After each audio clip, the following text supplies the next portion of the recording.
عام طور پر نشے کی بیماری میں ہر وقت زبان پہ ایک بات رہتی ہے کہ کہ نشہ نشہ چھوڑو۔ کب چھوڑے گا، نشہ ہوں، چھوڑے گا کہ نہیں چھوڑے گا، ہوں، اور اگر نشہ چھوڑ چکا ہے تو پھر یہ دڑکا لگا رہتا ہے کہ دوبارہ تو نہیں کر لے گا۔ ہوں، ہوں، ہوں، تو یہ جو ایک پراسرار سا ایک رویہ ہے کہ کسی کو پتہ نہیں ہوتا کہ کب نشہ چھوڑے گا یا کب دوبارہ کر لے گا، تو اب وہ زمانہ نہیں رہا۔ اب چیزیں بڑی آسانی سے ڈی مسٹیفائی کی جاتی ہیں اور ان کے لیے ایک روڈ میپ بنایا جاتا ہے۔ جیسے کوئی فیملی کسی کرائسس کے نتیجے میں انٹر کرتی ہے علاج میں، تو زیادہ تر انہیں نہیں پتہ ہوتا کہ آگے اب پروسیسز کیا ہوں گے، مراحل کیا ہیں۔ لیکن بطور پروفیشنلز ہمیں پورا آئیڈیا ہوتا ہے کہ اچھا یہ فیملی انٹر ہوئی ہے ڈے 1 پہ، تو اس کو 2 سال کے بعد کس شکل میں نظر آنا چاہیے، کس جگہ پہ کھڑے ہونا چاہیے، اور ان 2 سالوں کا روڈ میپ کیا ہے، جس کے اوپر مرحلہ وار چل کے کوئی فیملی اور پیشنٹ جو ہے وہ ایونچولی وہ بن جائیں گے جس کا خاکہ آپ انہیں شروع سے ہی دکھانا شروع کر دیتے ہیں۔ نشے کی بیماری کے بارے میں دنیا بھر میں کچھ نہ کچھ کہا جاتا ہے، اگرچہ نشے کے مریضوں کو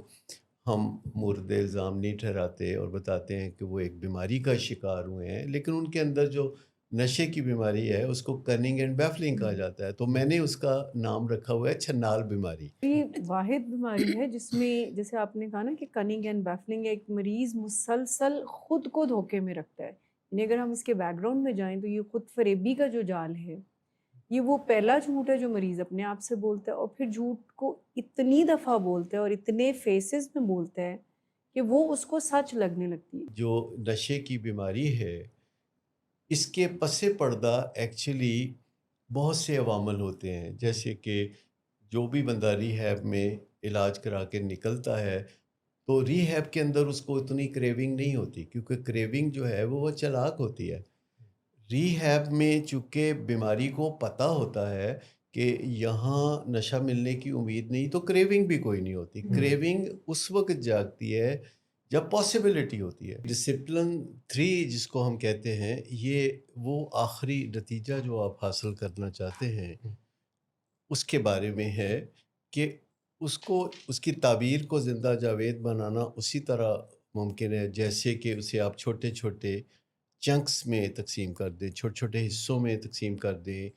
کہ جنہیں پھر آپ روزمرہ یا ہفتہ وار یا ہر 2 ہفتے کے بعد یا ہر مہینے کے بعد ہوں، ایویلیویٹ کر سکیں کہ آپ کا جو فاصلہ ہے وہ آخری نتیجے سے کتنا زیادہ یا کتنا کم رہ گیا ہے۔ ہوں، اس سے پہلے جو ہم اسکور بورڈ کی بات کرتے ہیں وہ ہوں، جوش دلانے کے لیے بات کرتے جی، ہیں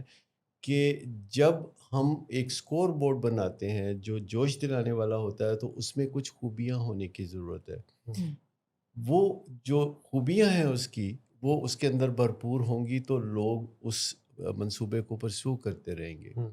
لیکن ایٹ دی سیم ٹائم اگر آپ دیکھیں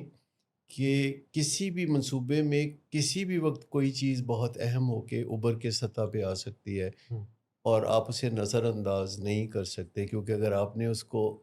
نظر انداز کر دیا تو سارا منصوبہ دڑہم سے نیچے آ گرے گا۔ ہوں، ہوں، تو جیسے ڈسپلن 1، پھر 2، پھر 3، لیکن ایک ڈسپلن 4 ہے جی، کہ جس میں جواب دہی کا عمل ہوتا ہے کہ منصوبے میں جو سٹیک ہولڈرز ہیں، جو منصوبے میں کام کرنے والی ٹیم ہے، وہ تمام کے تمام ایک دوسرے سے جواب دہی کر سکیں، جس کو ہم اکاؤنٹیبلٹی کہتے ہیں۔ ہوں، ہوں، ہوں، یہ جواب دہی بہت ٹرکی ہے، ہوں، اور یہ جو ڈسپلن 4 ہے یہی اس میں زندگی ڈالتا ہے کہ کیا جواب دہی کا عمل اچھے طریقے سے ہو رہا ہے یا نہیں ہو رہا۔ ہوں، کیا جواب دہی جو ہے وہ فساد کی شکل تو اختیار نہیں کر لیتی، کیونکہ جب جواب دہی فساد کی شکل اختیار کر لیتی ہے تو پھر ہر چیز فزل آؤٹ ہو جاتی ہے۔ پھر چند دن کے بعد کوئی ٹیم ممبر پوچھتا ہے کہ کیا ہم وہ کام ابھی بھی کر رہے ہیں، کیا وہ ہوں، منصوبہ ابھی بھی جاری و ساری ہے، کیونکہ وہ فضا میں کہیں نظر نہیں آ رہا ہوتا۔ ہوں، جو بھی منصوبہ ہوتا ہے کسی گھر میں یا کسی آرگنائزیشن میں یا کسی ملک میں، وہ فضا میں نظر آنے والا ہونا چاہیے کہ ایوری ڈے آپ اسے فضا میں دیکھ سکیں، اس کی خوشبو کو محسوس کر سکیں۔ اور منصوبوں سے خوشبو آتی ہے جب کمپیلنگ اسکور بورڈ ہوتا ہے، اور پھر اس میں جو وائلڈلی امپورٹنٹ گول ہوتا ہے جو اس دن ہوں، اہمیت اختیار کر جاتا ہے، جس دن میں سے آپ گزر رہے ہوتے ہیں، تو پھر یہ ڈسپلن 1 ہے. اور یہ ڈسپلن 1 جو ہے یہ آپ کی مرضی سے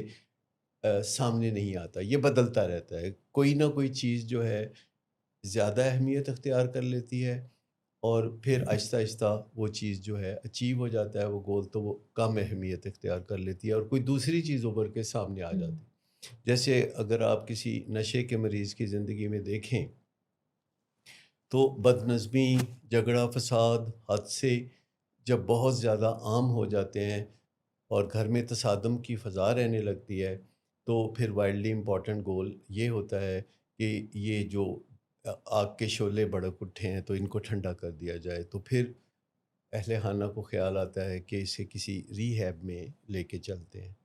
اور ری ہیب کا پہلا کام یہ ہوتا ہے کہ جو ایک نشے کا دورہ ہے گھر میں اور فساد ہو رہا ہے اور آپس میں لڑائی جھگڑے ہو رہے ہیں، تو ان کو ٹھنڈا کرنا جو ہے سب سے پہلا کام ہے. اور یہی کام ہے جو کہ ایک اچھا ری ہیب پہلے سب سے کرتا ہے. سر ڈسپلن جی 3 جو ہے وہ اس کا اگر نام دیکھیں تو لوفٹی گولز کا ذکر ہے. جو ڈسپلن 1 ہے وہ کہتا ہے وائلڈلی امپورٹنٹ گول. یہ ان دونوں گولز میں کیا ڈفرینس ہے؟ وائلڈلی امپورٹنٹ گول کیا لوفٹی گول ہوتا ہے یا پھر لوفٹی گول میں کچھ وائلڈلی امپورٹنٹ گول ان شامل ہوتے دونوں ہیں؟ کا آپس میں کوئی لینا دینا فرض نہیں ہے. نہیں. ٹھیک. جو وائلڈلی امپورٹنٹ گول ہوتا ہے وہ سڈنلی اپنی مرضی سے اہمیت اختیار کر لیتا ہے. اور ہم سب کی زندگی میں جب کوئی دانت میں درد ہوتا ہے اور بہت شدید درد ہوتا ہے یا کسی فیملی ممبر کے دل میں درد ہوتا ہے تو پورا گھر پریشان ہو جاتا ہے. تو یہ وہ وائلڈلی امپورٹنٹ گول ہے ٹھیک. جو باقی گول سے توجہ ہٹا کے سب سے پہلے اس پہ توجہ دینے کی ضرورت ہوتی ہے. اس کے مقابلے میں لافٹی گول وہ ہوتا ہے جو آخر کار ہم نے حاصل کرنا ہوتا ہے، یعنی حتمی اور آخری اور سرکاری نتیجہ جو ہے جو نکلنا ہوتا ہے. لیکن عام طور پر نشے کی بیماری میں ہر وقت زبان پہ ایک بات رہتی ہے کہ نشہ کب چھوڑے گا، نشہ چھوڑے گا کہ نہیں چھوڑے گا. اور اگر نشہ چھوڑ چکا ہے تو پھر یہ دڑکا لگا رہتا ہے کہ دوبارہ تو نہیں کر لے گا. تو یہ جو ایک پراسرار سا ایک رویہ ہے کہ کسی کو پتہ نہیں ہوتا کہ کب نشہ چھوڑے گا یا کب دوبارہ کر لے گا. تو اب وہ زمانہ نہیں رہا. اب چیزیں بڑی آسانی سے ڈی مسٹیفائی کی جاتی ہیں اور ان کے لیے ایک روڈ میپ بنایا جاتا ہے. اور کسی بھی دن یہ تخمینہ لگایا جا سکتا ہے کہ کسی مریض کی زندگی میں آگے کیا ہونے والا ہے اور کتنا عرصہ لگے گا اس کی ریکوری کو. اگر آنیسٹلی کوئی ایسٹیمیٹ کرنا چاہے اس چیز کو تو بڑی آسانی سے کر سکتا ہے. اب اس میں کوئی تیر تکے والی بات نہیں. ایون فیملی کے بیہیویئر سے بھی ہم اندازہ لگا سکتے ہیں کہ فیملی ٹریٹمنٹ میں ریکوری کی طرف بڑھ رہی ہے یا ریلیپس کی طرف، یعنی پیشنٹ کی. یہ ادارے کے اندر بھی آپ اندازہ لگا سکتے ہیں کہ وہ اپنے ٹریٹمنٹ پروگرام میں آگے بڑھ رہے ہیں یا ٹریٹمنٹ پروگرام میں سٹک ہیں. جی یعنی اگر آپ کسی بھی ادارے میں جائیں جو ریہیبلیٹیشن کا کام کرتا ہے تو آپ کا ایک فرسٹ امپریشن ہے جو ادارے میں چلنے پھرنے سے آپ کو پتہ چل جائے گا کہ وہاں جو کام ہو رہا ہے وہ سسٹمیٹک طریقے سے ہو رہا ہے یا حفاظتلی ہو رہا ہے. وہاں لوگ بہت مصروف نظر آ رہے ہیں یا کوئی تبدیلی لاتے نظر آ رہے ہیں. وہاں شور ہے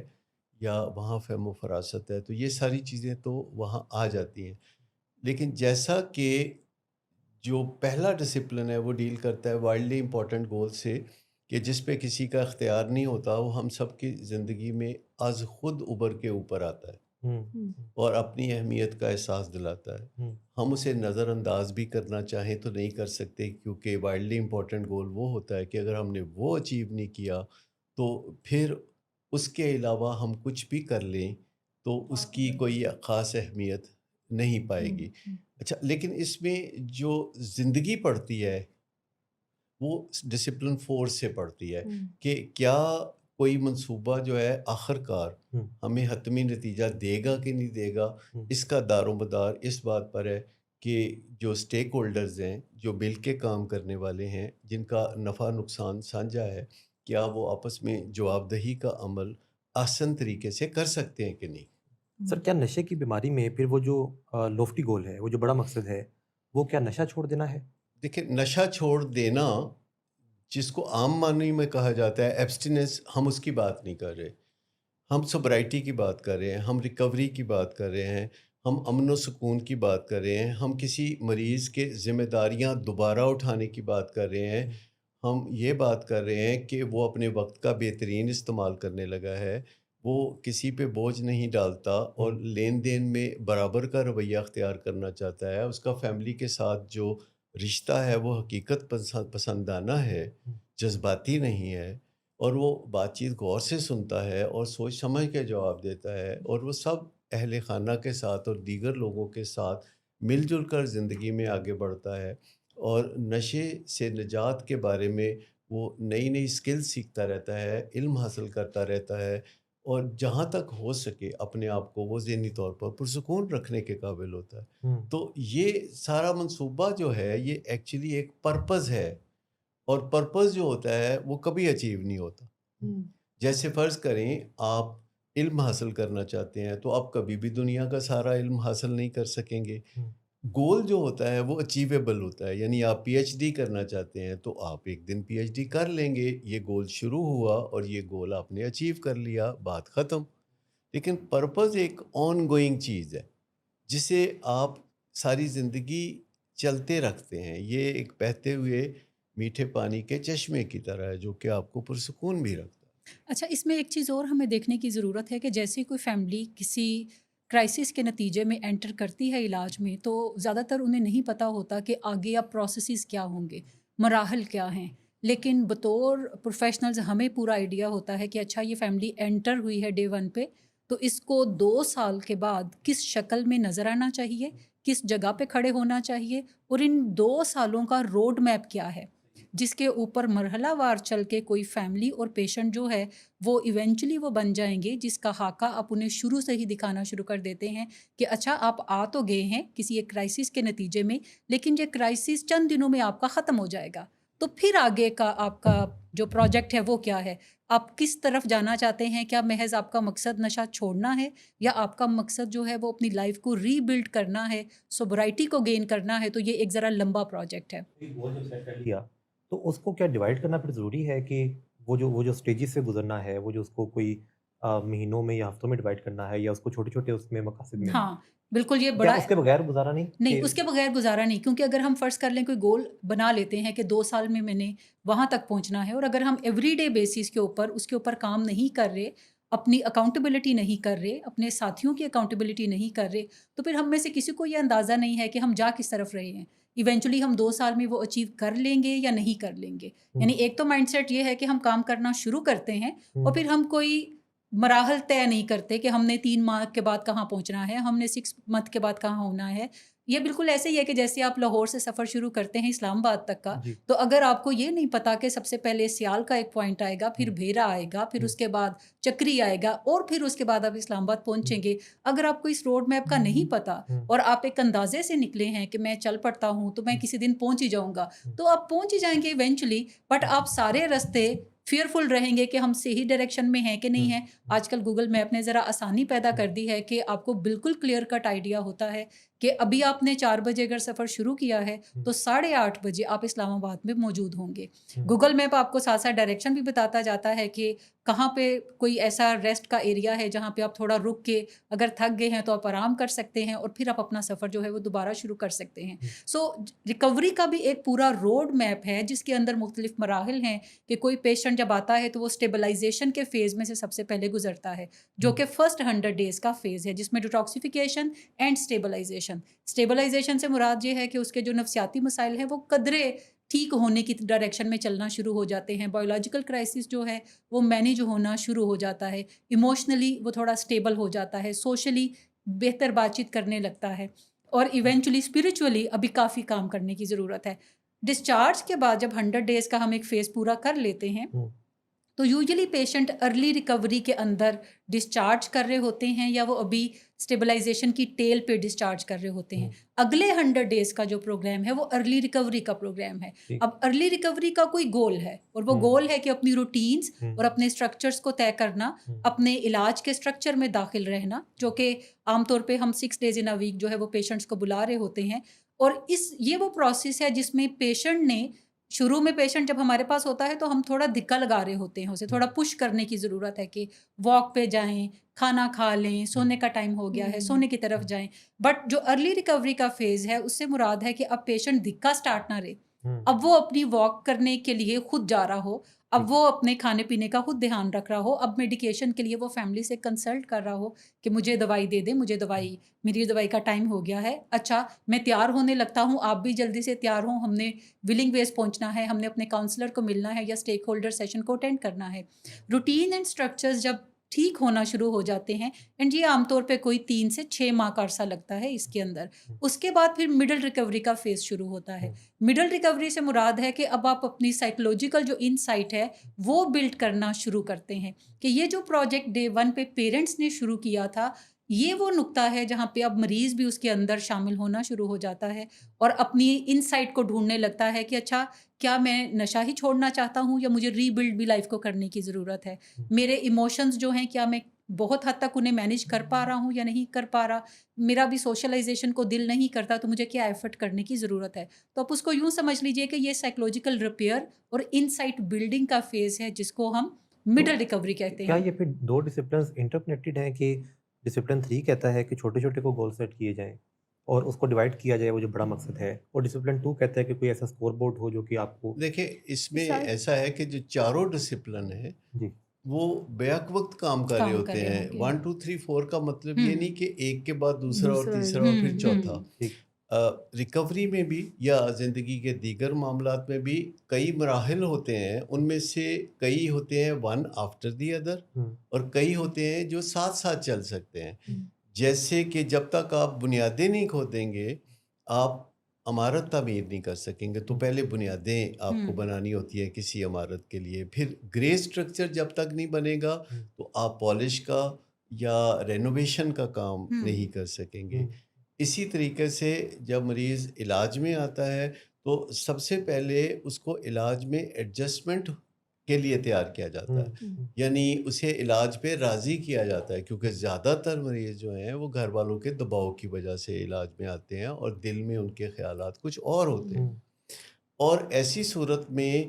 آپ آگے کی باتیں کریں تو پیچھے کا کام پھر نہیں رہ ہو جائے گا سکتا. اور نہ آگے کا کام ہوگا. تو سب سے پہلا کام یہ ہوتا ہے جو کہ بڑے احتیاط سے کرنے کا کام ہے، بڑا نازک کام ہے، کہ کسی مریض کو جب آپ ہسپتال میں لاتے ہیں اور عام طور پر وہ مرضی کے خلاف آتا ہے تو آپ کو بڑا ایک حساس کام کرنے کی ضرورت ہوتی ہے، جسے موٹیویشنل انٹرویوئنگ کہتے ہیں،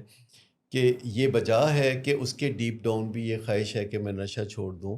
لیکن سطح پہ وہ نشے کے لیے تڑپ رہا ہے. تو ایسے حالات میں آپ کیسے وہ اندر سے گہرائی سے جو اس کی تمنا ہے نشہ چھوڑنے کی اس کو تقویت دیں اور وہ اوپر آئے.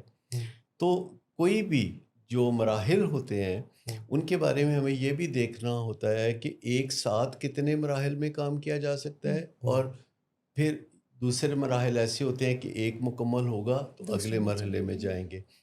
جیسے کہ ہم لوگ کام کرتے ہیں تو شروع میں مریض داخل ہوتا ہے تو اگلے دن سے اس کی touch and go meetings start ہوتی ہیں. پہلا اب مرحلہ. اس کے ساتھ ہی ہم فیملی کے ساتھ ٹیون ان کا کام کر سکتے ہیں. ٹیون ان کا مطلب یہ ہے کہ ان کو نشے کی بیماری اور اس کے علاج کے حوالے سے تفصیلی معلومات دینا، ان کے اپنے احساسات پہ کام کرنا، ان کو یہ ادراک دینا کہ ان کا کردار جو مریض کے ساتھ ملنے کے حوالے سے ہے وہ کوئی سماجی روابط کا کردار نہیں ہے، وہ علاج کا حصہ ہیں. اور تھراپیوٹک. خود وہ چونکہ متاثرہ فریق ہیں تو ان کو پہلے ان کے اندر جو تکلیف ہے اس سے نجات دلانا بھی بہت ضروری ہے. پھر ان کے اندر جو ڈبل مائنڈڈنیس ہوتی ہے، جو کبھی ان کو کہتی ہے کہ پتہ نہیں اس منصوبے میں ہم نے ہاتھ ڈالا ہے، پتہ نہیں کامیاب ہوں گے کہ نہیں ہوں گے، وہ تکلیف کی وجہ سے آتے ہیں، لیکن جب تکلیف کم ہوتی ہے تو ان کو نئے تفکرات گھیر لیتے ہیں. تو علاج کرنے والوں کو اس وقت یہ ضرورت ہوتی ہے کہ وہ جذباتی کیفیات کو سٹیبلائز کریں اور ان کو جو ہے تکلیفوں سے نجات دلانے کے بعد آگے کی ڈیزائننگ کر کے دیں کہ کب کیا ہوگا. کیونکہ انسانوں کو اگر پہلے سے پتہ ہو کہ کیا ہوگا تو وہ زیادہ کمفرٹیبل فیل کرتے ہیں. بہت کم لوگ ہوتے ہیں جن کو سرپرائزز اچھے لگتے ہیں. زیادہ تر لوگ چاہتے ہیں کہ جو کچھ ان کے ساتھ ہو وہ پہلے ان کو بتایا جائے. مینجمنٹ کا رول بھی یہی ہے. تو اس لحاظ سے دیکھا جائے تو جو چاروں ڈسپلن ہے وہ ایک ساتھ آپریٹو ہوتے ہیں اور ان کی نیچر ڈفرینٹ ہے. اس میں سب سے پہلے یہ پہچاننا کہ اس وقت کیا کرنے کی ضرورت ہے. اگر اس وقت کچھ اور کرنے کی ضرورت ہے اور ہم کچھ اور کر رہے ہیں تو یہ بے وقت کی راگنی ہے. تو ہمیں دیکھنا پڑے گا کہ وقت کی آواز کیا ہے. کہ فیملی اگر شروع میں بہت زیادہ ٹرموائل سے گزر رہی ہے، فیملی بہت جذباتی ہے اور فیملی جو ہے وہ بے یقینی کی کیفیت میں ہے، تو ہمیں ان چیزوں پہ ورک کرنا ہوگا. جیسے اور یہ موسٹلی فیملیز ہمارے پاس آتی ہیں تو شروع میں ان کے سوال یہ ہوتے ہیں کہ یہ دوبارہ نشہ تو نہیں کر لے گا، یہ جب گھر جائے گا تو یہ کیا کرے گا. تو ہم انہیں کہتے ہیں ابھی ان کو چھوڑ دیجئے، یہ جب جانے کے قریب ہوں گے تو یہ تب کے کویشچن ہیں، ہم تب اس کے اوپر ایڈریس کریں گے. رائٹ نو سوال یہ ہے کہ وہ آیا ہے تو اس کو ہم ایڈجسٹ کرنے میں کیسے ہیلپ کر سکتے ہیں. اس میں جو انالوجی اکثر دیتا ہوتا ہوں سمجھانے کی خاطر کہ جو بچہ اسکول جاتا ہے تو اسکول والے پوچھتے ہیں کہ آپ بچے کو کیا بنانا چاہتے ہیں، تو وہ کہتے ہیں ہم نے بچے کو ڈاکٹر بنانا ہے. تو دونوں پارٹیوں کو یعنی اسکول کی انتظامیہ کو اور والدین کو پتہ ہوتا ہے کہ یہ کوئی 20-25 سال کا منصوبہ ہے. اور پھر اگلے سال وہ آ کے پوچھتے نہیں کہ ہمارا بچہ ڈاکٹر نہیں بنا یا ہمارا بچہ ڈاکٹر بنے گا کہ نہیں بنے گا. اور جد و جہد ایک چلتی رہتی ہے کہ ہر قسم کی جو کمی کمزوری ہے جو او لیول پہ، اے لیول پہ یا میٹرک ایف ایس سی میں، اس کو وہیں کے وہیں دور کی جائے. اور ہر جو گول ہے اس کے لیے کچھ وقت کا تعین ہوتا ہے اور جو پرپز ہوتا ہے وہ ایک آن گوئنگ چیز ہے کہ جو نشے کی بیماری ہے اس کے پس پردہ ایکچولی بہت سے عوامل ہوتے ہیں. جیسے کہ جو بھی بندہ ری ہیب میں علاج کرا کے نکلتا ہے تو ری ہیب کے اندر اس کو اتنی کریونگ نہیں ہوتی، کیونکہ کریونگ جو ہے وہ چلاک ہوتی ہے. ری ہیب میں چونکہ بیماری کو پتہ ہوتا ہے کہ یہاں نشہ ملنے کی امید نہیں، تو کریونگ بھی کوئی نہیں ہوتی. کریونگ اس وقت جاگتی ہے جب پاسبلٹی ہوتی ہے، جب امکانات ہوتے ہیں. نشے کی بیماری کے بارے میں دنیا بھر میں کچھ نہ کچھ کہا جاتا ہے، اگرچہ نشے کے مریضوں کو ہم مورد الزام نہیں ٹھہراتے اور بتاتے ہیں کہ وہ ایک بیماری کا شکار ہوئے ہیں، لیکن ان کے اندر جو نشے کی بیماری ہے اس کو کننگ اینڈ بیفلنگ کہا جاتا ہے. تو میں نے اس کا نام رکھا ہوا ہے چھنال بیماری. تو آپ یوں سمجھیں کہ نشے کا مریض نیک نیستی سے اپنی زندگی کو اچھا بنانا چاہتا ہے، لیکن عین اس کے اندر رگ رگ میں بسی ہوئی یہ چھنال بیماری جو ہے وہ ایسے منصوبے بنا رہی ہوتی ہے جیسے کوئی بہت ہی حسینہ ہو اور اس کے عزائم بڑے خطرناک ہوں اور وہ ہر موقع سے فائدہ اٹھاتے ہوئے گمراہ کرنے کی کوشش کرے. تو نشے کا مریض جو ہے اگر ہم اس کو ایک وکٹم کی نظر سے دیکھیں اور اس کے ساتھ کھڑے ہو جائیں اور اس کو مضبوط کریں تو یہ بہت اچھا ہے. سر جو تسی لفظ بولے بڑے اعتراض نہیں ہوئیں گے لوگ؟ بین الاقوامی طور پر یہ کہا جاتا ہے کہ ایڈکشن جو ہے وہ ایک کننگ اینڈ بیفلنگ بیماری ہے. دوسری طرف ہمارا کہنا ہے کہ جو نشے کا مریض ہوتا ہے وہ بہت نائس انسان ہوتا ہے. تو ان دو چیزوں کو الگ الگ سے دیکھنے کی ضرورت ہے کہ نشے کا جو مریض ہوتا ہے وہ یہ جو کر رہا ہوتا ہے جو کہ نشے کی بیماری کی علامتیں ہیں یہ اس کی اصل پرسنالٹی کا حصہ نہیں ہوتا.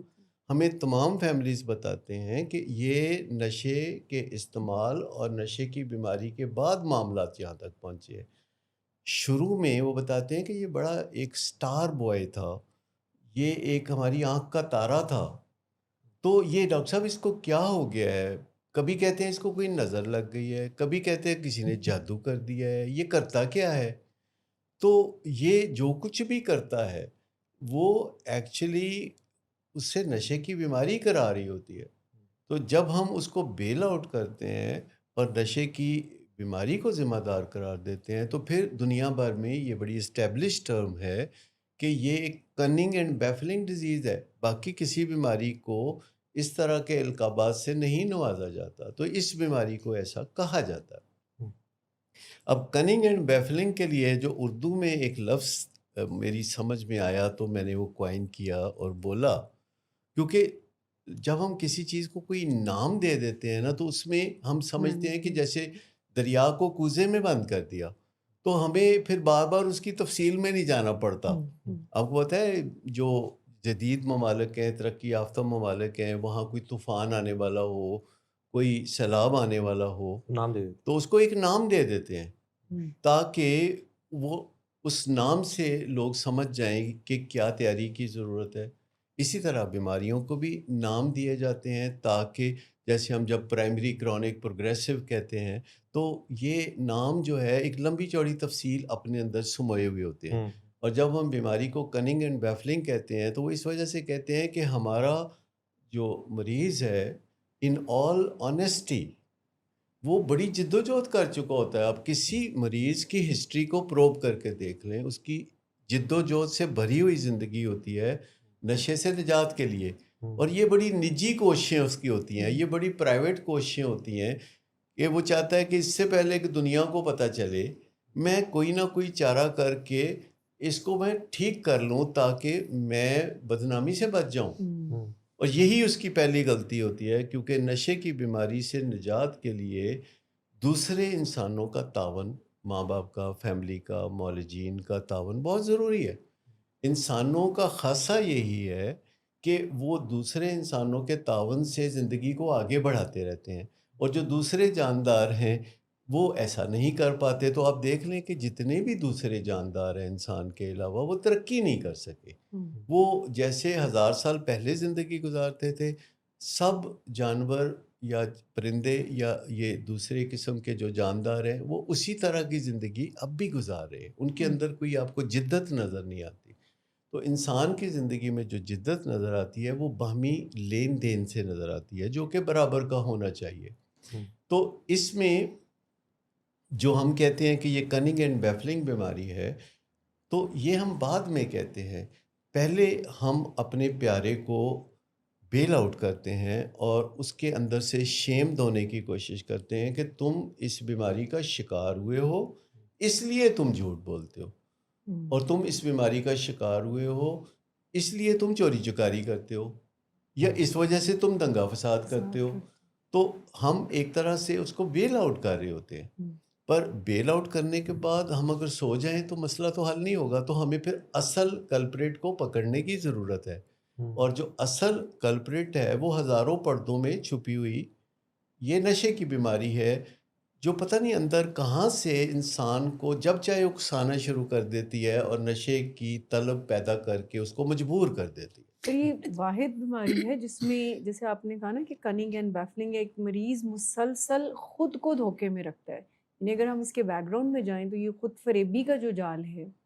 یہ وہ پہلا جھوٹ ہے جو مریض اپنے آپ سے بولتا ہے، اور پھر جھوٹ کو اتنی دفعہ بولتا ہے اور اتنے فیسز میں بولتا ہے کہ وہ اس کو سچ لگنے لگتی ہے. یعنی اگر کسی کو یہ لگے گا کہ میرا تو نشہ کرنا بنتا ہے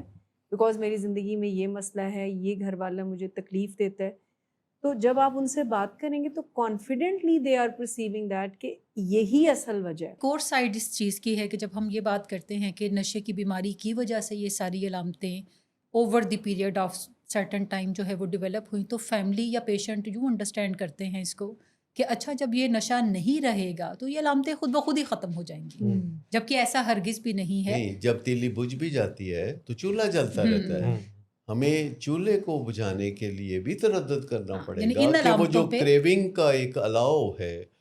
جو اندر کبھی جلتا ہے کبھی بجھتا ہے، کبھی وہ راکھ کی طرح نظر آتا ہے، کبھی اس کے نیچے دبی ہوئی چنگاریاں نظر آتی ہیں. تو جو ایک ڈسکرائبیبل کورس آف ایونٹس ہے کسی بیماری کا کہ اس کی وجوہات کیا ہیں، پھر اس کی علامات کیا ہیں، پھر اس کا علاج کیا ہے، پھر اس کا پروگنوسس یعنی اس کے اندر پیش رفت کیسی ہوگی، اس کے نتائج کیا نکلیں گے، کیا کریں گے تو کیا ہوگا. تو یہ ایک بڑا تفصیلی معاملہ ہے. یہ خالی ول پاور کا معاملہ نہیں ہے جیسے کہ لوگ اپنے پیارے کو کہتے رہتے ہیں کہ تم بس فیصلہ کر لو، تم بس قسم کھا لو، تم میرے سر پہ ہاتھ رکھو، تم سر پہ یہ اٹھا لو یا کچھ بھی کر لو. تو یہ مسئلے کا حل نہیں ہے. یعنی مسئلے کا حل وہ سٹیپس ہیں جو کہ الٹیمیٹلی ایک کلیکٹیو افیکٹ دیں گے جس سے کہ نشے کی جو کریونگ ہے وہ نیچے چلی سر جائے گی اور آپ کی ول پاور خود بخود کام کرنے علاج لگے شروع گی. ہو گیا 14 دن جو شروع کے ہیں اس میں بھی آپ نے بریک پہ جانے سے پہلے بات کی ٹچ اینڈ گو میٹنگس کی بھی. اب ایک طرف چل رہی ہیں ٹچ اینڈ گو میٹنگس، ایک طرف چل رہا ہے ایک ایسا سیشن جو کہ فیملی کو ٹیون کر رہا ہے کہ وہ علاج میں آئے اور پرانے پیراڈائم سے نئے پیراڈائم کی طرف آ جائے. یہ دونوں چیزیں جو کہ علاج کے شروع کے مرحلے ہیں اور ایک بڑے مقصد کی طرف کسی فیملی کو اور کسی پیشنٹ کو لے کے جا رہے ہیں، ان کی اپنی اپنی کیا اہمیت ہے اور اس سے یعنی ہم حاصل کیا کرنا چاہ رہے ہیں؟ سب سے پہلی بات ہے کہ دونوں سے ہی ہم ایڈجسٹمنٹ حاصل کرنا چاہ رہے ہیں کہ جسمانی طور پر جو مریض ہمیں دستیاب ہو جاتا ہے اہل خانہ کے بڑے سٹروک کی وجہ سے، اس کو ہم کہتے ہیں ایک لوہار کی. یہ جو گھر والے مریض کو ریہیب میں پہنچاتے ہیں، جیسے وہ محاورہ ہے نا 100 سنار کی اور ایک لوہار کی، جی تو یہ ایک لوہار کی ہے جو کہ فیملی حوصلہ کر کے ہمت کر کے اس کو علاج گاہ میں پہنچا دیتی ہے اور وہ اب 24 گھنٹے دستیاب رہتا ہے. لیکن آگے کا کام سنار کا کام ہے، وہ پھر 100 سنار کی ہے. اور یہ کام شروع ہوتا ہے ایڈجسٹمنٹ سے، جب مریض سے علیحدہ بات ہوتی ہے اور اس سے ایک حساس انداز میں موٹیویشنل انٹرویوئنگ کے طریقے سے جو بات کی جاتی ہے کہ اس کے ساتھ ایسے سوال کیے جاتے ہیں جو تفتیش نہ لگیں لیکن اندر روشنی پیدا کریں، اور آہستہ آہستہ اس کو بتایا جائے کہ دیکھو تم یہ نہ سمجھو کہ تمہارا اختیار مکمل کھو چکا ہے. تمہارا اختیار جو ہے اس معنوں میں تو کھو چکا ہے کہ تم اپنے گھر میں نہیں، تم ایک ریہیب میں ہو، لیکن تمہارا اختیار اس بارے میں ابھی بھی 100% باقی ہے کہ تم اس علاج سے فائدہ اٹھاؤ گے یا نہیں اٹھاؤ گے. یہ تمہارے ہاتھ میں ہے. تو پہلا نقصان تو تمہارا دوسروں نے کر دیا ہے، تو اب دوسرا نقصان تم اپنے ہاتھوں کرنا چاہتے ہو. تو اس طریقے سے اس کو ہم اچھے طریقے سے ایڈجسٹ کرنے کی طرف لاتے ہیں، اور پھر ہمارا اخلاق، پھر اس کی ضرورتیں پوری کرنا، پھر اس کی رسپیکٹ کرنا جس کی پیاس بہت زیادہ ہوتی ہے، اس کو ایڈجسٹمنٹ میں مدد دیتی ہے. پر ایٹ دی سیم ٹائم اس کی فیملی جو ہے جو کہ بڑی تکلیف میں ہوتی ہے اور اس کو وہ ریہیب میں لاتے ہیں اور اس سے تکلیفیں رک جاتی ہیں. اب گھر پہ دستک ہو تو ان کو یہ خیال نہیں ہوتا کہ کوئی بری خبر آنے والی ہے، یا کوئی ٹیلی فون بجے تو ان کو لگتا ہے کہ کسی عزیز کا ہوگا. ان کے ذہن میں منفی خیالات نہیں آتے. پھر ان کو پوچھا جاتا ہے کہ آپ کیسا محسوس کرتے ہیں. مدتوں کسی مریض کے فیملی ممبرز کو کسی نے نہیں پوچھا ہوتا کہ آپ کیسا محسوس کرتے ہیں. تو جب ان سے بات کی جاتی ہے تو بہت ساری چیزیں کھل کے پھر سامنے آتی ہیں. وہ اپنی صحت کا خیال نہیں کر رہے ہوتے، وہ اپنے کام کاج کا خیال نہیں کر رہے ہوتے، نیند پوری نہیں کر رہے مریض ہوتے. کی جو زندگی بکھری ہوتی ہے اس کو دیکھ کے گھر والوں کی زندگی بکھر چکی ہوتی ہے. تو ٹیون ان سیشن میں ان کو ایک سمت ملتی ہے. ٹیون ان سیشن میں وہ روگ سے نکلنے کے لیے تیار ہوتے ہیں، اور ان کو بتایا جاتا ہے کہ دیکھیں ابھی فی الحال جو ہم بیبی سٹیپس لے رہے ہیں، لیکن آگے چل کے ان کے نتیجے میں وہ آخری اور حتمی نتیجہ نکلے گا جس کی آپ نے آس لگائی ہوئی ہے. لہذا روز روز آپ نے یہ نہیں پوچھنا کہ ڈاکٹر صاحب ٹھیک تو ہو جائے گا نا. اچھا، یہ جو پہلے 14 دن میں جو ٹیون ان سیشنز ہو رہے ہوتے ہیں اور ٹچ اینڈ گو میٹنگز ہو رہی ہوتی ہے، تو اس کے ساتھ ساتھ بھی بہت کچھ چل رہا ہوتا ہے. مثال کے طور پر جو نیا آنے والا پیشنٹ ہے جو ڈی ٹاکس میں سے گزر رہا ہوتا ہے اور ابھی کسی گروپ تھراپی میں بیٹھ کے وہ حصہ لینے کے قابل نہیں ہوتا، تو اس کو صرف بیٹھنا سکھایا جاتا ہے. جیسے کسی چھوٹے بچے کو اسکول داخل کرائیں تو نہیں توقع رکھی جاتی کہ وہ پہلے دن 2 کا پہاڑا سیکھ کے گھر آئے گا. یہ توقع رکھی جاتی ہے کہ آنکھوں میں آنسو لیے وہ کلاس میں بیٹھا ہے اور گھر آیا ہے تو ماں نے منہ چوما، پیار کیا کہ بہت اچھے لگ رہے ہو، یہ کپڑے تمہیں کتنے اسکول کے اچھے لگ رہے ہیں. تو اس کو صرف بیٹھنا گروپ میں سکھایا جاتا ہے. پھر وہ جو اسٹیک ہولڈر سیشنز ہیں ان میں شروع میں جو آنے والے ہوتے ہیں تو وہ ان کو صرف بیٹھنا سکھایا جاتا ہے. آہستہ آہستہ وہ اس کے جو رولز آف دی گیم ہیں وہ سمجھتے ہیں، ان کو بات سمجھ میں آنے لگتی ہے. تو کئی چیزیں، کئی مراحل جو ہیں پہلے یا بعد میں ہوتے ہیں، کئی پھر ایٹ دی سیم ٹائم ہوتے ہیں. جیسے ٹیون ان سیشن اور ٹچ اینڈ گو میٹنگز تو ایک ہی ٹائم پہ ہوتی ہیں، لیکن جو انٹرونشن ڈیٹا ہے وہ ان کے بعد لکھا جاتا ہے. یعنی انٹرونشن ڈیٹا مریض کی زندگی کے ان واقعات پر مبنی ہوتا ہے کہ جن کی وجہ سے اہل خانہ نے اسے داخل کرانے کا فیصلہ کیا. ٹیون ان سیشنز تو فیملی کو گائیڈ لائن دیتی ہے نا کہ اب آپ نے مریض کو داخل کرا لیا ہے اور اب آپ نے بھی اپنی ڈائریکشن جس میں نظریہ بیماری اور اپنے جو ٹف لو پرنسپلز ہیں وہ سیکھتے ہیں، جس میں dos and don'ts of the family سیکھتے ہیں کہ اشتعال انگیزی، سہولت کاری سے کیسے ہم نے بچنا ہے اور کیسے ایک سپورٹ ایسی بننا ہے جو کہ اس کو بہتری میں ہیلپ کرے۔ ٹچ اینڈ گو میٹنگز جیسے زیادہ تر پیشنٹس ہمارے پاس آتے ہی بغیر مرضی کے ہیں، یعنی فیملی کے کہنے پر آتے ہیں۔ ٹچ اینڈ گو میٹنگ کا مقصد ہی یہ ہوتا ہے کہ شروع میں ہی فیملی کو مریض سے ملوا دیا جائے ان کے ہی روم میں، اور ان کو علاج میں لایا جائے۔ کیسے؟ تسلیاں دے کر نہیں، لیکچر دے کر نہیں، ان کو ریزنز بتائی جائیں کہ یہ جو فیصلہ جو کہ بظاہر آپ کو آپ کی مرضی کے اگینسٹ لگتا ہے وہ ان وجوہات کی وجہ سے ہم نے لیا۔ جیسے کہ ہم پہلے ہی فیملی کو سمجھا دیتے ہیں کہ ٹچ اینڈ گو میٹنگ میں آپ نے بحث مباحثہ نہیں کرنا، وہ فساد کی طرف چلا جی جائے گا، رونا دھونا پڑ جائے گا۔ اگر مریض پوچھتا ہے کہ مجھے آپ نے کیوں داخل کرایا، اس میرا کو تو ایگزیکٹلی اتنا بتاؤ۔ مسئلہ ہی نہیں تھا، اچھا میں قسم کھاتا ہوں، میں آپ کے سر پہ ہاتھ رکھتا ہوں، اور جب ہی ڈال لیتا ہے، تو مطلب ایسے میں اہل خانہ ہمیشہ ایک پرچہ اس کو دیتے ہیں کہ وہ وجوہات جو یہاں لکھی ہیں یہی ہیں وہ جو تم پوچھ رہے ہو کہ مجھے کیوں داخل کروایا۔ تو شروع کے 14 دن فیملی کو ہم کہتے ہیں کہ وہ جو آپ عرصہ دراز سے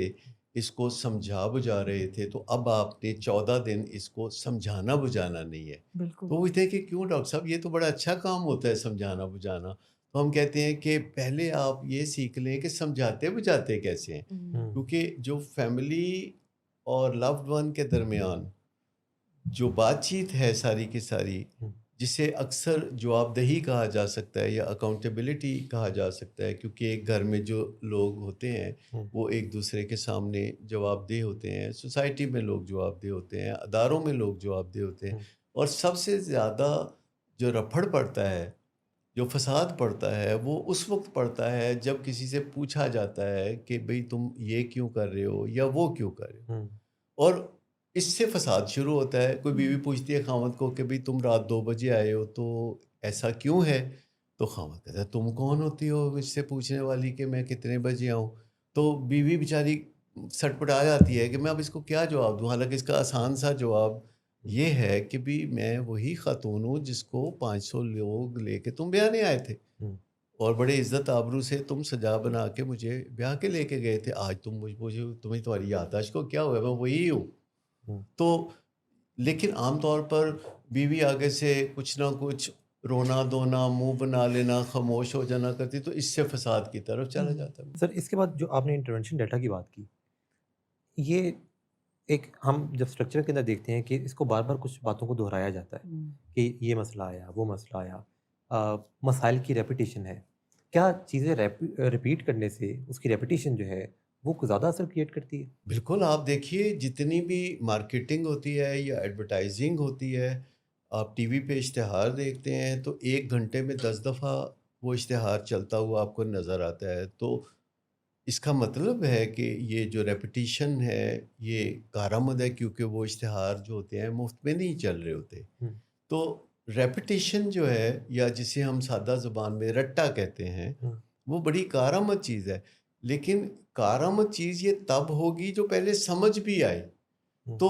2 فیکٹرز ہیں، پہلا کہ سمجھ آئے، ایڈورٹیزمنٹ کو صرف رپیٹ نہیں کیا جاتا، ایڈورٹیزمنٹ بنائی ایسے جاتی ہے کہ کسی کو سمجھ میں آ جائے کہ اس پروڈکٹ سے فرق کیا پڑے گا۔ تو نشے کے مریض کے لیے جب انٹرونشن ڈیٹا بناتے ہیں کہ یہ واقعات تھے، وہ فلاں دن یہ ہوا تھا،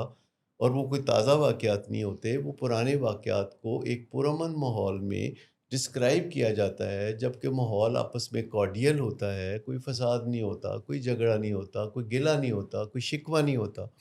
تو انٹرونشن جو ہے وہ ایک ایسی چیز ہے کہ جس میں پیشنٹ کو بتایا جاتا ہے کہ کس موقع پر اس کے نشہ کرنے کی وجہ سے کیا تکلیف یا بدنامی یا کوفت ہوئی، کیا نقصان ہوا، کیا خطرہ پیدا ہوا۔ تو اس کو جب بتایا جاتا ہے تو وہ ایک ایسے ماحول میں بتایا جاتا ہے کہ جو ٹھنڈا ماحول ہوتا ہے، جبکہ کنفرنٹیشن جو ہوتی ہے جس میں آپ دو بدو بات کرتے ہیں، سیدھی بات کرتے ہیں، لگی لپٹی کے بغیر بات کرتے ہیں، اور وہ ان موقعوں پہ کارآمد ہوتی ہے جب کوئی بندہ پہلی بار غلطی کرتا ہے. جب کوئی بندہ سینکڑوں بار ایک غلطی کر چکا ہوتا ہے، یعنی وہ غلطی کرنا اس کی عادت بن چکا ہوتا ہے، تو یاد رکھیں کہ پھر کنفرنٹیشن کام نہیں کرتی. اور دوسری بات، ول پاور بھی ایسے موقعوں پہ کام نہیں کرتی کہ جب آپ کو اچھی یا بری عادت کا سامنا ہے. آپ کی اچھی عادت ہو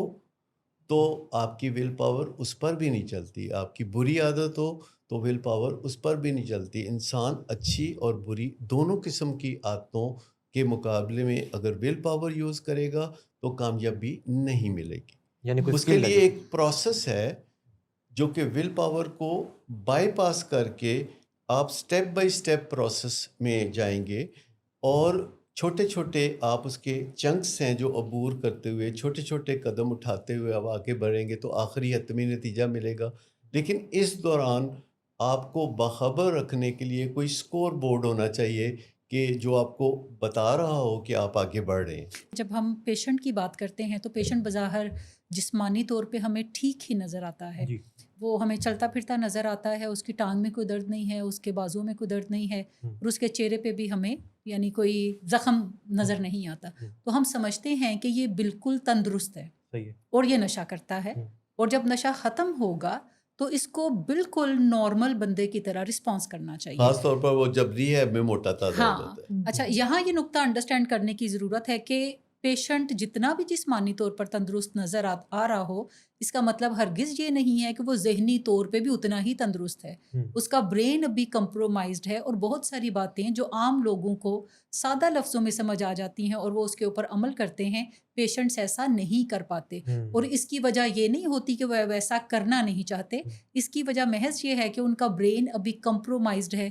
بہت ساری انفارمیشن کو وہ پروسیس نہیں کر پاتا، ایبسٹریکٹ جو تھنکنگ ہے اس کی طرف وہ نہیں جا پاتا. سو ریپیٹیشن بار بار کرتے رہنے سے کچھ نہ کچھ چیزیں جو ہیں وہ اس کو سمجھ آنے لگیں. اچھا، اس میں یہ آپ ذہن میں رکھیں کہ نشے کی بیماری اپنی گہرائی میں یادداشت کی بیماری بھی ہے، کہ آپ کی یادداشت جو ہے سپلٹ ہو جاتی ہے، دو حصوں میں تقسیم ہو جاتی ہے ایک ہی چیز کے بارے میں. کبھی وہ چیز آپ کو اچھی لگتی ہے اور کبھی وہ چیز آپ کو بری لگتی ہے، جسے ہم لو ہیٹ ریلیشن شپ کے نام سے بھی جانتے ہیں. سب لوگوں کو پتہ ہے کہ اگر وہ مرغن چیزیں کھائیں گے تو موٹاپا ہوگا، اور سب لوگ یہ اس بات کا اکثر اظہار بھی کرتے ہیں. لیکن پھر ان کی جو محبت ہے وہ جاگ اٹھتی ہے اس وقت جب ان کے سامنے کوئی ایسی چیز آ جاتی ہے، اور اس وقت جو نقصانات ہیں وہ دور جاتی ہوئی کوئی کمزور آواز بن جاتے ہیں، اور انسان جو ہے مغلوب ہو کے تو وہ کام کر بیٹھتا ہے کہ جو اس نے سوچا تھا کہ میں نہیں کروں گا. ایسے میں اس پروسیس کو سمجھنا کہ نشے کی بیماری ایک یادداشت کی بیماری بھی ہے،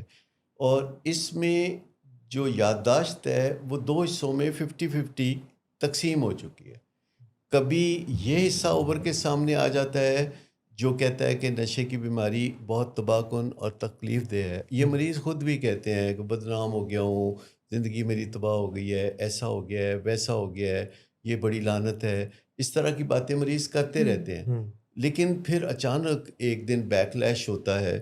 اور وہ پرانا کوئی واقعہ یاد آتا ہے، جب نشہ کیا تھا، دوستوں کے ساتھ بیٹھے تھے، بہت مزہ آیا تھا، تو اس کی یادداشت فریش ہوتے ہوتے زور پکڑنا شروع ہو جاتی ہے. تو ایسے میں پھر وہ یاد نہیں آتا کہ اس نے کتنی دفعہ ذلت بھی مجھے دی، کہاں پولیس کا سامنا ہوا، کہاں فیملی میں فساد ہوا، کہاں بیوی چھوڑ کے چلی گئی، کہاں جو ہے جاب سے فرصت ہو گئی، کہاں لوگوں نے منہ لگانا چھوڑ دیا. یہ سب کچھ یاد نہیں رہتا. تو ہمارا کام معالج کے طور پر یہ ہوتا ہے کہ یادداشت کے اس حصے کو اسٹرانگ کیا جائے جو نشے کی تباہ کاریوں کے بارے میں ہے، اور ان کے بارے میں زیادہ بات چیت کرتے رہیں، کیونکہ بات چیت کرتے رہنے سے میموری تازہ رہتی ہے، یادداشت تازہ رہتی ہے. اور ایک وقت یہ آتا ہے کہ چیزیں ہماری فنگر ٹپس پہ ہو جاتی ہیں. اگر جب فنگر ٹپس پہ چیزیں ہو جاتی ہیں تو پور پور بولتی ہے کہ کس طریقے سے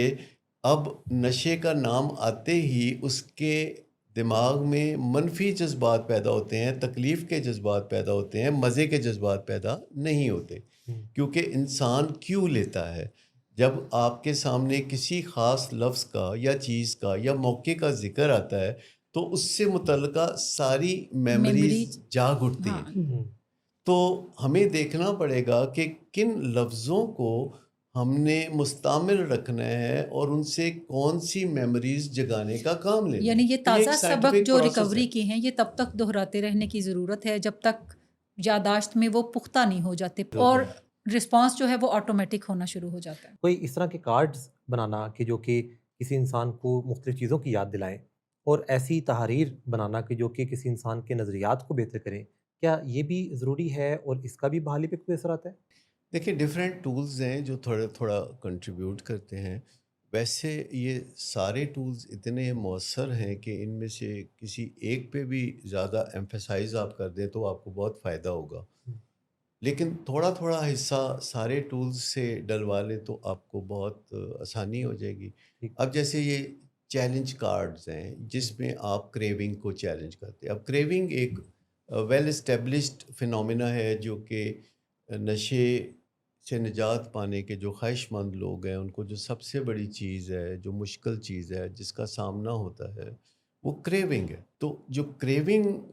کو ختم کرنے کے لیے چیلنج کارڈز ہیں وہ ایسے ہوتے ہیں کہ تاش کے جیسے پتے ہوتے ہیں کہ جن کی ایک سائیڈ سفید اور دوسری سائیڈ پہ جیسے وہ کنگ کوئین یہ اس طریقے سے وہ جیسے ہوتے ہیں تاش کے پتوں پہ اسی طرح ہوتا ہے ڈیزائن. تو اس کی جو وائٹ سائیڈ ہے اس کے اوپر بڑے لفظوں میں لکھا ہوتا ہے حادثے. تو اگر آپ کسی وقت سفر کر رہے ہیں، بس میں ہیں یا کریونگ شروع ہو جاتی ہے اور آپ وہ کارڈز نکالتے ہیں اور پتہ آپ کے سامنے آتا ہے کہ حادثے، تو آپ کو پتہ ہے کہ آپ کن حادثوں کا وہاں ذکر کر رہے ہیں. تو پھر آپ یاد کرتے ہیں کہ کون کون سے حادثے میری زندگی میں نشے کی بیماری کی وجہ سے ہوئے. اور ایسا چونکہ کئی دفعہ ریہرس کیا ہوتا ہے تو زیادہ مشکل پیش نہیں آتی. پھر اس میں لکھا ہوتا ہے بدنامی. تو پھر بدنامی کے لفظ سے بہت ساری چیزوں کی سمجھ میں آتی ہے. تو پھر ہے محرومیاں کہ کس چیز سے میں محروم رہ گیا. تو پھر اس طرح بہت سارے کارڈز ہوتے ہیں جو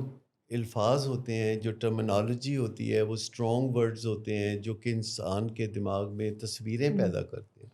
ویسے بھی آپ کو پتہ ہے کہ ہم جب گفت و شنید کرتے ہیں تو جو الفاظ ہم بولتے ہیں دوسرا سننے والا ان الفاظ کو نہیں سمجھتا. ان الفاظ سے جو ہمارے دماغ میں تصویریں بنتی ہیں ان کے ذریعے سمجھتا ہے. اور یہ بڑا کمپلیکیٹڈ جو ہے پروسیجر ہے جس کے تحت یہ ساری کمیونیکیشن انسانوں کے درمیان ہوتی ہے.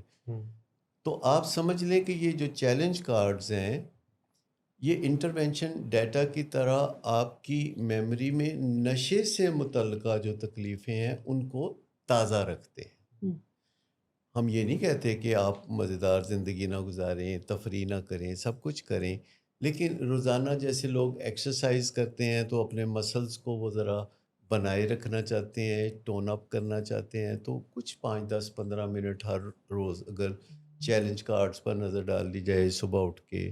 یا انٹرونشن ڈیٹا پہ نظر ڈال دی جائے تو اس میں جتنا بھی کوئی تلخ پہلو ہے یا تکلیف کا پہلو ہے وہ آہستہ آہستہ ختم ہو جاتا ہے اور افادیت کا پہلو آتا ہے. جیسے جو لوگ آپ کو پتہ ہے کہ جو انسولین کے ٹیکے لگاتے ہیں اور روزانہ لگاتے ہیں تو ان کو پھر درد نہیں ہوتی. لیکن اگر کسی انسان کو سال 6 مہینے بعد ٹیکہ لگنا ہو تو اس کو بہت اپریہنشن ہوتی ہے، اس کو پہلی درد شروع ہو جاتی ہے. اور یہ Used to صرف ہونا شروع ہو نشے جاتا کے ہے. مریضوں کو کوئی الگ سے تکلیف نہیں ہوتی، باقی تمام علاج کرانے والوں کو بھی تکلیف ہوتی ہے. آپریشن سے تکلیف ہوتی ہے، ٹیکوں سے تکلیف ہوتی ہے، دوائیوں کے سائیڈ افیکٹ ہوتے ہیں ان سے تکلیف ہوتی ہے، پلستر کر دیتے ہیں، کیل ٹھوک دیتے ہیں ڈاکٹر، کتنا کام کرتے ہیں. تو کوئی بھی علاج ایسا کوئی بہت انٹرٹیننگ نہیں ہوتا. لیکن جڑی ہوئی ہے. نشے کے علاج میں آپ کو بتاؤں کہ بیچ بیچ میں گولڈن مومنٹس بھی آتے ہیں جب آپ کو انسائٹس ہوتی ہیں، جب آپ کی سیلف اسٹیم امپروو کرتی ہے، جب آپ کو دور ٹنل کے اس پار روشنی کا گولا نظر آتا ہے تو آپ کو بہت مزہ بھی آتا ہے. جب آپ کو ایک ڈیزائن کی ہوئی زندگی بنتی ہوئی نظر آتی ہے تو آپ کے چہرے پہ بہت خوبصورت تاثرات پیدا ہوتے ہیں. تو آپ یوں سمجھ لیں کہ یہ جو چیلنج کارڈز ہیں، اس کے بعد نیورو پلاسٹیسٹی یعنی ایک سافٹ ویئر انسٹال کرنا انسان کے دماغ میں،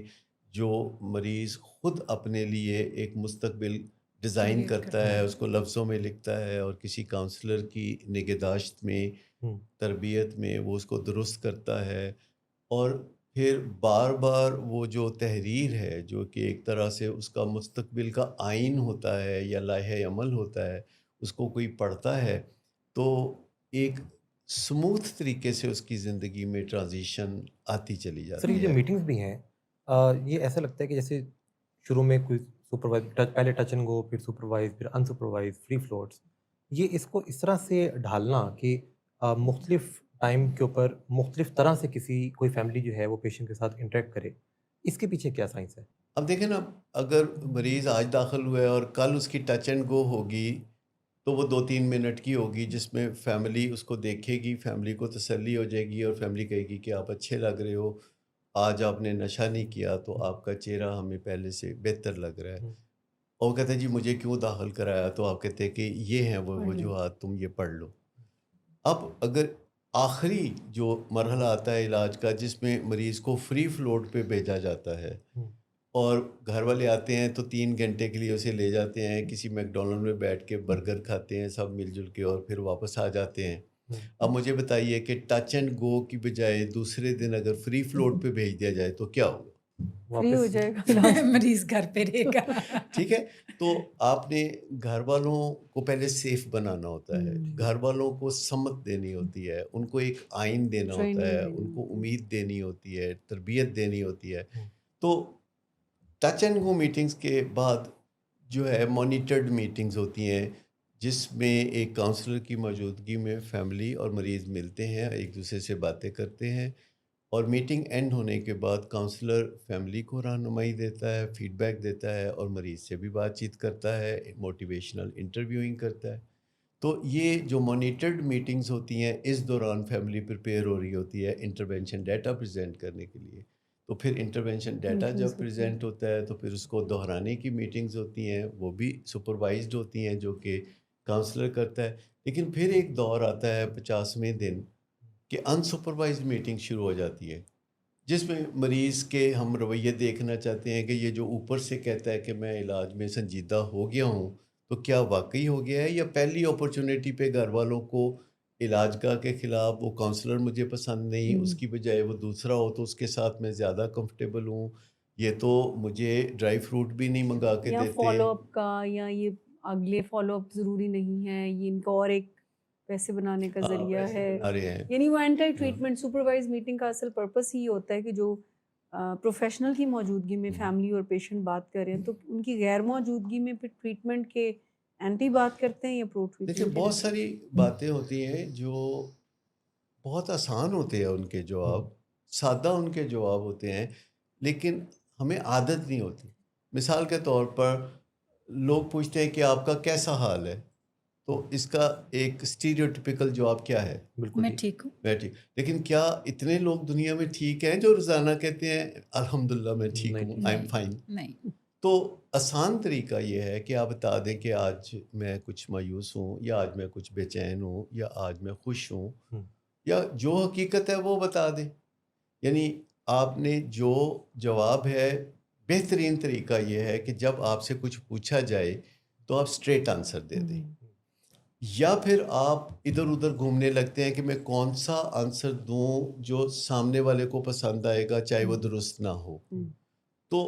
دونوں میں سے یہ چیز چننی چاہیے کہ میں وہ آنسر دوں جو حقیقت پہ مبنی ہے۔ یہ ساری وہ باتیں ہیں جو کہ بیسیکلی فیملی کو سیکھنی ہوتی ہیں، جس کو ہم کہتے ہیں پیشنٹ ہینڈلنگ، کہ فیملی کیسے ہینڈل کرنا شروع کرتی ہے، پیشنٹ کی طرف سے متوقع سوالات کیا ہو سکتے ہیں، ان کے بہتر جوابات جو ہیں وہ فیملی علاج کے اندر سے نکال کے تو پھر اس کو دینا شروع کرتی ہے۔ ٹچ اینڈ گو سے لے کر free float and night outs تک جو ایک یعنی تھریڈ ہے ان ساری چیزوں کے بیچ میں، وہ پیشنٹ ہینڈلنگ ہے کہ کس مرحلے پر پیشنٹ کیا باتیں کرتا ہے، وہ کیسے اپنے علاج کو سبوٹیج کرنے کی کوشش کرتا ہے، اور فیملی کیسے اس کو بارہا علاج کے اندر رکھنے میں کامیابی حاصل دیکھیں کل کرتی ہی ہے۔ ہمارے کراچی سینٹر میں ایک پیشنٹ فری فلوٹ پہ گیا اپنی والدہ کے ساتھ، تو والدہ کو اس نے کہا کہ آپ کو تو پتہ ہی ہے امی میرا یہ انٹو نیل کا معاملہ ہے، تو میرے جو پاؤں کے انگوٹھے کے ناخن ہیں وہ اندر کو گھسے ہوئے ہیں، تو آپ ان کو کیوں نہیں کہتی کہ یہ کسی بندے کو، کسی ڈاکٹر کو، کسی سرجن کو بلا کے تو یہ ٹھیک کروا دیں. تو اب یہ ایک معصوم سا سوال ہے. تو ماں نے مجھے فون کر کے کہا کہ ڈاکٹر صاحب وہ ایسا کر دیجیے گا بندوبست، یہ کر دیجیے گا، وہ کر دیجیے گا، وہ انٹو نیل ہے، وہ فلاں جگہ سے ہم کراتے ہوتے ہیں. تو میں نے کہا اس نے ہمیں تو نہیں بتایا، اور نہ ہی اس کو ابھی کوئی درد ہو رہی ہے. کہتی درد تو نہیں ہو رہی لیکن وہ ہم ریگولرلی کرا دیتے ہیں. میں کہا ہم بھی کرا دیں گے اگر وہ ہمیں کہے گا. کہتی میں نے آپ کو کہہ جو دیا ہے. میں نے کہا نہیں، آپ کا پیغام دینا نہیں بنتا. بالکل مریض آپ کو پیغام دے اور آپ ہمیں پیغام دیں اور ہم مریض کا حکم بجا لائیں، اس سے علاج خراب ہوتا ہے. ہمارا اس میں کوئی انا کا مسئلہ نہیں ہے، لیکن یہ ایک فلو چارٹ ہے جو کہ غلط ہے. ہونا یہ چاہیے کہ مریض ہمیں کہے کہ میرا انٹو نیل کا مسئلہ ہے، ہم اس کو پھر اپنے طریقے سے حل کریں. اگر ہم حل نہ کریں تو پھر وہ اپنی فیملی سے بات کریں. تو صحیح فلو چارٹ یہ ہے کہ ہم فیملی کو کہیں کہ آپ اپنے مریض کو یہ پیغام دیا کریں اور وہ اپنے مریض کو وہی پیغام دیں. تو یہ ایک رائٹ ڈائریکشن میں سیدھا یعنی بات پروفیشنل سے فیملی تک پہنچے گی اور فیملی سے پھر پیشنٹ تک پہنچے گی. اگر تو یہ ردم ہے تو اس کا مطلب ہے ہم علاج میں پروگریس کر رہے ہیں. فیملی نے ہمیں جو انوالو کیا ہے اس خالص گھریلو مسئلے میں، وہ اسی وجہ سے کیا ہے نا کہ فیملی نے اس کی ضرورت محسوس کی ہے. ایکچولی آئی تھنک علاج کے دوران ایک اور چیز جو کہ ہم پیشنٹس کو بھی سکھا رہے ہوتے ہیں وہ پرابلم سالونگ اسکل ہے، کہ صحیح پلیٹ فارم کون سا ہے جس کے اوپر آپ کو بات کر کے اپنا مسئلہ حل کروانا سیکھنا ہے، اور کون سی بات ہے جو کہ آپ کو پیرنٹ سے کرنی چاہیے، کون سی بات ہے جو کہ کسی ڈاکٹر سے کرنے والی ہے، کون سی بات ہے جو کسی سائیکولوجی سے کرنے والی ہے. کیونکہ عام طور پہ جو مریض ہیں جب وہ گھر کے اندر ہوتے ہیں ایکٹیو ایڈکشن میں، تو وہ اپنے ہر مسئلے کو نشے سے ہی حل کرنے کی کوشش کر رہے ہوتے ہیں، اور کسی طور ان کا مسئلہ حل تو نہیں ہو رہا ہوتا لیکن وقتی طور پر وہ چھپ ضرور جاتا ہے. اور جب وہ ہمارے پاس آتے ہیں تو وہ انہیں لگتا ہے کہ میں پیرنٹ سے کچھ کہوں گا تو چونکہ پیرنٹس کا ایک ٹریک ریکارڈ ہے پیشنٹ کی باتیں ماننے کا، تو اس کو لگتا ہے کہ یہاں سے بات منوانا میرے لیے قدرے آسان ہے. کیونکہ جیسے کوئی پیشنٹ 10 ڈیز ہمارے ساتھ گزار لیتا ہے تو اس کو سمجھ آ جاتی ہے کہ انہوں نے گلہ نہیں مننی ہے. اصل میں بات یہ ہوتی ہے کہ ایک تو ردم بنی ہوتی ہے کہ مریض نے ہمیشہ اپنے گھر والوں سے بات منوائی ہوتی ہے. یہ بڑا ان یوزول لگتا ہے لیکن یہ بڑا عام ہے. ہمارے مریض اکثر ہمیں بتاتے ہیں کہ بچپن میں جب بھی ہم نے کوئی بات کہی ہمیشہ ماں باپ نے مانی. تو آپ جو انہیں سمجھا رہے ہیں نا کہ یہ ہماری بات نہ مانے، یہ آپ کی بات مانی نہیں جائے گی، اور ایسا اکثر پھر ہوتا بھی ہے. وہ اپنے وہ فیلو پیشنٹس کو کہہ رہے ہوتے ہیں کہ میں میرے جب پیرنٹس آئیں گے اور میں جب انہیں کہوں گا تو دیکھیں وہ مجھے کیسے نہیں لے کر جاتے، وہ لے جائیں گے. جب آپ کا پیارا آپ کو چھوتا ہے نا تو بہت برف پگھل جاتی ہے، بہت جذبات جو ہے حاوی ہو جاتے ہیں، اور وہ جو کرشمہ ہوتا ہے اس لمس کا جو کہ ایک فیملی ممبر کا دوسرے کے ساتھ ہوتا ہے، اس کا اظہار آپ اس وقت دیکھتے ہیں کہ ہمیں بے بسی نظر آتی ہے فیملیز کے چہرے پہ. وہ مانتے ہیں لاجیکلی کہ ہم غلط کر رہے ہیں، لیکن پھر بھی وہ کر گزرتے ہیں کیونکہ اس وقت ان کی ول پاور صحیح طریقے سے کام نہیں کرتی، کیونکہ عادت کے خلاف ول پاور کام نہیں کرتی، پروسیس کرنا پڑے گا. تو ہمیں بھی گلہ شکوہ کبھی کرتے ہوئے آپ نہیں دیکھیں گے کہ فیملی کیوں ہماری بات نہیں مانتی، کیونکہ ہمیں پتہ ہے کہ فیملی کو عادت ہے اپنے پیاروں اور کی یہ بات ہم فیملی کو سمجھانے میں کامیاب ہو جاتے ہیں. اگر جیسے جینوئنلی کسی فیملی کا یہ کو ڈپینڈنسی کی وجہ سے ایموشنل ڈیفیکلٹی ہے کہ ان کو یہ پتہ ہوتا ہے کہ یس وی نو دیٹ ہمیں یہ کرنا نہیں چاہیے، but they feel compelled to do that. حیرت انگیز طور پر جو بندہ نشے کی بیماری میں ہوتا ہے نا وہ ساری فیملی کا معشوق ہوتا ہے، اور فیملی کھل کے اس بات کا اظہار کر رہی ہوتی ہے کہ ڈاکٹر صاحب بہت مشکل میں ڈالتے ہیں. آئی تھنک فیملیز کے لیے بھی اس ٹریپ میں سے نکلنا کافی مشکل کام ہوتا ہے جذباتی طور پر، کہ جب کوئی پیشنٹ سامنے تکلیف میں نظر آتا ہے اور وہ تکلیف چاہے کتنی ہی ان جینون کیوں نہ ہو لیکن 2 آنسو اس کی آنکھوں میں دیکھ کے تو فیملی کسی طور مچلتا ہے ان کا دل کہ ہم اس کو تکلیف میں سے نکالیں. اور بعض اوقات وہ تکلیف میں سے نکالنا علاج گاہ میں سے بھی نکالنا ہوتا ہے کہ علاج گاہ سے نکالیں گے تو شاید اس کی تکلیف کم ہو جائے گی، پیشنٹ جا کے 10 دن گھر پہ ٹھیک رہتا ہے اور پھر وہی دھما چوکڑیاں کرنا شروع کر دیتا ہے، لیکن اب دوبارہ علاج میں لے کر آنے کا فیصلہ تھوڑا مشکل ہو جائے گا اور وہ اتنی جلدی پھر نہیں ہو لیکن سکے ایسے گا۔ موقعوں پہ جیسے ہم پیشنٹ کو کہتے ہیں کہ نشے کی عادت چھوڑنا خالی ول پاور کا کام نہیں، تو فیملی کو بھی ہم سمجھاتے ہیں کہ یہ جو بے جان نوازشیں ہیں اور یہ جو اشتعال انگیزی ہے، اس سے آپ نے باز رہنا ہے، تو یہ ول پاور کے ذریعے ہاں، نہیں ہو ممکن سکتا۔ نہیں ہے۔ یہ ایک ڈیٹیلڈ پروسیس ہے، ایک ڈیٹیلڈ کوکنگ ہے۔ ہوں دیکھیں سارا علاج جو مریض کا ہوتا ہے یا فیملی کا ہوتا ہے یا یہ پورا سارا جو معاملہ ہے، یہ کوکنگ کے پروسیس کی طرح ہے، جس میں شروع میں آپ کسی چیز کو بھونتے ہیں، تھوڑا وہ تکلیف دہ فیز ہوتا ہے۔ ڈیلیبریٹ ایفرٹ کرنا پڑے گی شروع میں آپ کو، انٹل انلیس کہ آپ کے وہ بیہیویئر جو ہیں وہ آٹومیٹک رسپانسز میں کنورٹ ہو جائیں۔ شروع میں جیسے آپ بھونتے ہیں، اس کے بعد پھر آپ اسے یعنی بوائل کرتے ہیں، پھر کبھی فرائی کرتے ہیں، کبھی آپ گریل کرتے ہیں، کبھی آپ دم دیتے ہیں، کبھی آپ بیک کرتے ہیں، تو ان سب چیزوں سے مل کے خوشبوئیں اٹھتی ہیں اور کھانا مزیدار بنتا ہے۔ اسی طرح علاج میں کئی پروسیسز ہیں جو ساتھ چل رہے ہوتے ہیں۔ اسٹیک ہولڈرز سیشن میں شیمیر ہوتی ہے، اسٹیک ہولڈر سیشن جس میں پیشنٹ، فیملیز اور علاج کرنے والے آپس میں براہ راست بات کر رہے ہوتے ہیں اور جواب دہی کے عمل کو ڈیمونسٹریٹ کر رہے ہوتے ہیں، تو اس سے آپ اندازہ کریں کہ فیملی اور پیشنٹس بہت سی نئی باتیں سیکھتے ہیں کہ کس طرح جب بھی کوئی میٹنگ ہو، اس کا ایک سٹارٹنگ ٹائم ہوتا ہے، اس کا ایک اینڈنگ ٹائم ہوتا ہے۔ جب بھی بات کریں تو سوچ سمجھ کے کریں، ٹون صحیح رکھیں، اس بات کو لیں جو کہ ابھی مسئلہ ہے، 2 سال پرانی باتوں کو نہ چھیڑیں۔ تو یہ کوئی ایک چیز نہیں، بے شمار چیزیں ہیں، بہت سے پاپڑ بیلنے پڑتے ہیں، کہتے ہیں نا 9 من تیل ہوگا تو زیادہ ناچے گی۔ ڈسچارج کے بعد جو آؤٹ ڈور پروگرام ہے یا فالو اپ ہے، وہ کتنا ضروری ہے اور اس کی کیا اہمیت ہے اس پورے بڑے مقصد کو حاصل کرنے میں؟ دیکھیں ہمیشہ اس چیز کو ذہن میں رکھیں کہ جو ریہیبلیٹیشن پروگرام ہوتا ہے وہ ایک سٹرکچرڈ انوائرمنٹ ہوتی ہے۔ اس کو ہم اپنی زبان میں ان وٹرو کہتے ہیں۔ یہ ٹرمز میں اس لیے بتاتا رہتا ہوں کہ تاکہ جو لوگ بھی اس مسئلے سے دوچار ہیں اور اس کو حل کر رہے ہیں تو وہ جلدی سے تیزی سے انڈرسٹینڈ کر لیں کہ اس کا مطلب ہے۔ ان وٹرو کا مطلب ہوتا ہے لیبارٹری سیٹنگ میں، کنٹرول سیٹنگ میں،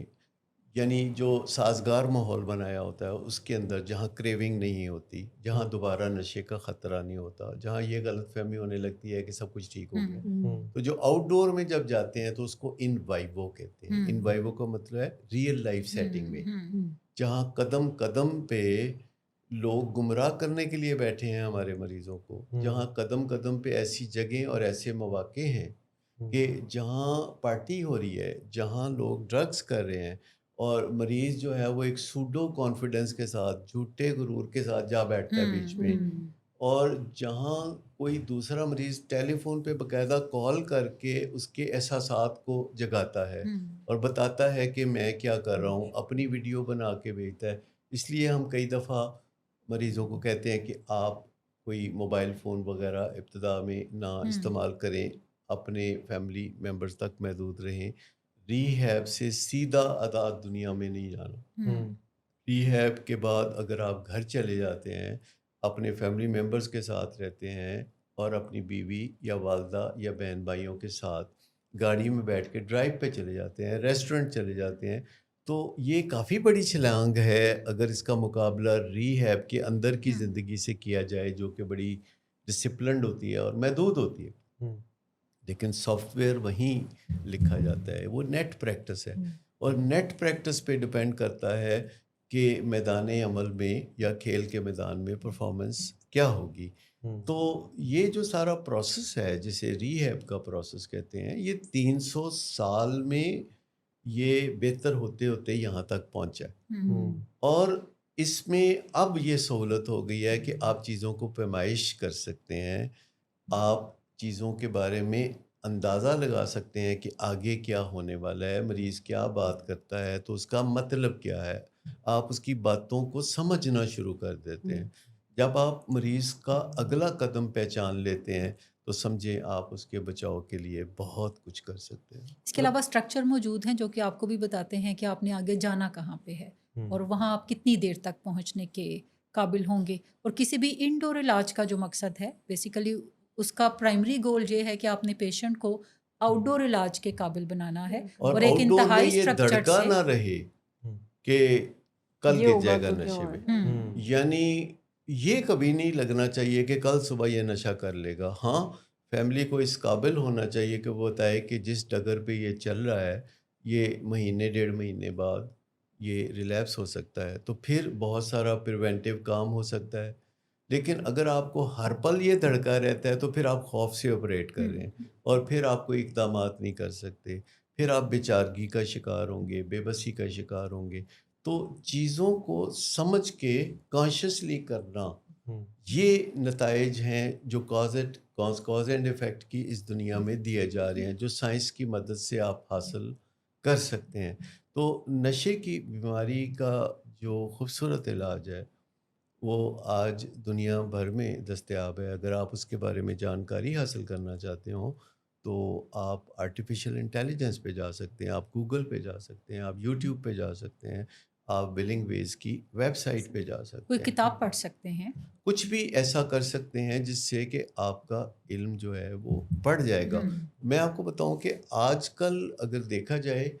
تو اگر آپ سمجھتے ہیں کہ آپ کو کوئی انٹیلیجنٹ موو کرنی ہے تو آپ کو آرٹیفیشل انٹیلیجنس کے پاس جانا پڑے گا. اگرچہ آرٹیفیشل انٹیلیجنس کا کنیکشن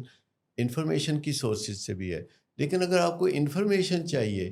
تو پھر آپ آرٹیفیشل انٹیلیجنس کی بجائے گوگل پہ چلے جائیں، پھر آپ یوٹیوب پہ چلے جائیں، تو آپ کو جنرل سائنٹیفک بہترین یا کم بہترین یا جیسی آپ کی چوائس ہو یا جیسی آپ سورس تلاش کریں وہ انفارمیشن آپ کو مل جائے گی. تو مجھے بتائیے کہ آج کے انسان کو اگر دیکھیں تو 100 سال پہلے کا انسان کتنا تہی دامن تھا کہ نہ وہ اپنی انٹیلیجنس میں اضافہ کر سکتا تھا، کیونکہ انسان کی جو انٹیلیجنس ہے وہ ایک فکسڈ کوشنٹ ہے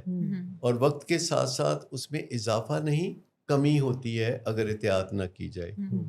اور جو انفارمیشن ہے وہ فکسڈ کوشنٹ نہیں ہے، اس میں آپ تا زندگی اضافہ کر سکتے ہیں. تو آج کے انسان کو یہ دونوں جو سہولتیں ہیں وہ ابنڈنٹلی حاصل ہیں کہ ایٹ دی سیم ٹائم وہ اپنی انٹیلیجنس کو ایک بہت انٹیلیجنس کی سورس سے منسلک کر سکتی ہے اور وہ چاہے تو دنیا بھر کی بہترین انفارمیشن اس کے فنگر ٹپس پہ ہے.